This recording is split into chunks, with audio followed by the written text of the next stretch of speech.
तो ये एक भ्रांति है कि सब देवता, सब ऋषि मुनि सब नशा करते थे। अरे वो कौन सा नशा करते थे? लिखा है शास्त्रों में नशे में रहते थे। कौन सा नशा, ये तो समझ लीजिए। ये रस का नशा है, ये आनंद। सबसे बड़ा रस है आनंद रस। आनंद को रस कहा है, शांति रस, शांति को रस कहा है। कोई वो सोम रस केवल नहीं। और सोम भी देख लीजिए, एक पौधा है जिसकी दवाई में जिसको कहते हैं मेडिसिनल क्वालिटीज होती हैं। वो थोड़ी सी जैसे हम लोग की दवाइयों में होती है ना, स्पिरिट होती है कई दवाइयों में बेस, तो जितनी मात्रा में आवश्यक है उतनी ली जाती है। और कई लोग स्पिरिट दवाई का गिलास भर के थोड़ी पी जाते हैं कि इसमें स्पिरिट है। तो आप पहले बात समझिए, इसमें रस है और इसी को और फिर हमारे शास्त्रों में तो बेहोश रहने का कोई मतलब ही नहीं है। हमारा तो धर्म ही नर्तन पे, आनंद पे, गायन पे, इस पर आधारित। शंकर खुद महाकाल है, पर नर्तन के उद्गम वहीं से हुआ है। सारा जो म्यूजिक है, जिसको संगीत आप कहें, शंकर के शब्द से उत्पन्न हुआ है। सारा नर्तन शंकर के पैरों के घुंघरू से उत्पन्न हुआ है। महाकाल होते हुए देखिए, महाकाल में क्या एक बात होती है कि वो, ध्यान से सुनिए आप लोग, क्योंकि इतनी गूढ़ चीजें हैं कि कहीं इधर उधर भटक ना जाए। अपना ध्यान उस पर रखिए वापस के हम लोग महाकाल की बात कर रहे हैं। ये शंकर का वो रूप है जो बाह्य तरीके से श्रृंगार रहित है। शंकर में कोई श्रृंगार नहीं है। एक भस्म लगाए हैं, एक कोई शेर का, हिरण का चमड़ा पहने हैं, और इस तरीके के जानवर उनके संग हैं जो कि सभ्य समाज में लोग रखना पसंद नहीं करते। उससे गर्मी इतनी आ जाती है, विष उनके गले में उसकी अग्नि भरी हुई है।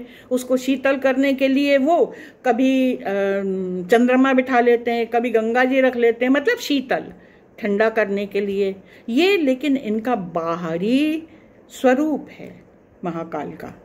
लेकिन महाकाल के भीतर जितना श्रृंगार भरा है, उनके अंतर को देखिए तो श्रृंगार आपको उनका दिखाई देता है। इतना लास, इतना मधुरता, इतनी लय, इतनी ताल, इतनी मिठास, इतनी दया, माने जो जितनी भी नरम सूक्ष्म भावनाएं होती हैं वो सब महाकाल के अंदर है। श्रृंगारिक विष्णु भले हों, सारा श्रृंगार ऊपर से नीचे तक, हर प्रेशर पॉइंट पे वो श्रृंगार पहने रहते हैं, जहाँ जहाँ प्रेशर पॉइंट है बॉडी पे, हर जगह।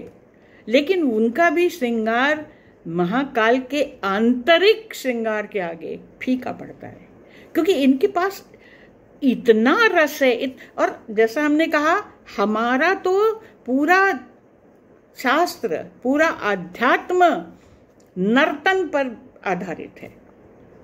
और इसीलिए आपने देखा जो बहुत बड़े भक्त होते हैं, जैसे गोरखनाथ थे, या वो थे चैतन्य महाप्रभु थे, या मीरा थी, या कोई भी, मतलब जो बहुत बड़ा मतलब भक्त होता है, वो आनंद में, कृष्ण खुद नर्तन करते थे। हर शंकर ने खुद नर्तन किया है। नर्तन का मतलब क्या है? हमको देहाभिमान नहीं है। हमारे अंदर के रस को प्रकट करने के लिए हमें अपने रस की, अपनी शांति की, अपनी भक्ति की, अपने आनंद की अनुभूति के लिए जो भी हाव भाव करने होंगे वो हम करेंगे। और संक्षेप में इस सारी चीज़ों को मिला के मंत्र के ये आनंद उठाने की, ये नर्तन करने की जो बात है, इसको कहते हैं सुंदर। जब हम आपको सुंदरकांड पढ़ा रहे थे तो हमने आपको सुंदर शब्द का अर्थ समझाया था, जिसमें आनंद है और शांति है। ये मंत्र इतने खूबसूरत हैं, इतने, और सबसे बड़ी बात, इतने नाजुक हैं, इतने प्रभावशाली हैं, मारक तारक। देखिए, कोई शब्द होता है वो घाव भी कर सकता है, और कोई शब्द होता है कि आपका जीवन बदल दे। दो शब्द बोलिए प्यार से, वो व्यक्ति सदा के लिए आपका हो गया। और कभी कभी दो शब्द आप बोलिए, ऐसी दुश्मनी हो जाती है कि जिंदगी भर आदमी भूलता नहीं। शब्द में इतनी ताकत है, और यही शब्द जब संयोजित होके इस तरीके का मंत्र बनते हैं तो फिर वो एक बहुत ही वो ऊर्जावान चीज हो जाती है। अब हम लोग इस मंत्र के शुरू वाले शब्द देखते हैं। ओम त्रयंबकम यजामहे। यजामहे का अर्थ होता है पूजा करते हैं, प्रार्थना करते हैं, आपको बजते हैं। त्रयंबकम 3 आंखों वाले हम आपकी से प्रार्थना करते हैं। सुगंधिम, हमने आपको अभी रस की, आनंद की, नर्तन की बात बताई। ये किस चीज की सुगंधी है? ये कर्म कारक है।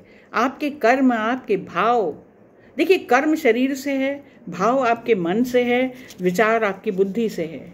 ये सब चीजें जब में पवित्रता आएगी और आप बुराइयों का बंधन जब तोड़ देंगे तब सुगंधी आती है। तो जितनी सुगंधी शंकर के या महाकाल के अस्तित्व में है, पुष्टि वर्धन। पुष्टि, पुष्टि तो हिंदी का भी शब्द है, मतलब हिंदी में प्रयोग करते हैं। पुष्टि माने पुष्ट करना, उसका संवर्धन, वर्धन लिखा ही है, संवर्धन करना, उसको दृढ़ करना, उसको सही बनाना, उसको समृद्ध बनाना, उसको पूर्णता प्रदान करना। तो आप में इतनी सुगंधी है, आप हम लोगों की भी सुगंधी को, सुगंधी मतलब क्या याद रहेगा? सुगंधी मतलब जो हमारी अच्छाई है उसको बनाए रखिए, और जो हमारे बंधन हैं उनको तोड़ने में हमारी सहायता करिए। एक बात और ध्यान रखिए, भगवान कुछ नहीं करता। आप ये ना सोचिए कि मृत्युंजय मंत्र पढ़ लिया तो भगवान आ जाएगा, वो हमारे सारे दुख खत्म कर देगा और हमको सारी अच्छाई वो नहीं देगा। वो केवल विधान उसने बनाया है। ऐसे बंधन में रहोगे तो ये कष्ट मिलेगा, ये बता रहे हैं आपको मृत्युंजय मंत्र में। वो ये नहीं कह रहा है कि हम आपको इसमें से निकाल के ले जाएंगे, नहीं। वो ये कह रहा है कि इस बंधन में यदि आप हैं तो कष्ट भोगेंगे। इस बंधन से आप हटिए, तब आप में सुगंधी मुझ जैसी आत्मा के उसमें आएगी। तब इसको मैं पुष्ट भले कर दूं, उसमें आप इतना, लेकिन ये प्रयास आपको करना है। आप अपने मन से, अपनी बुद्धि से, कैसे होगा? श्रद्धा रखिए, विश्वास रखिए।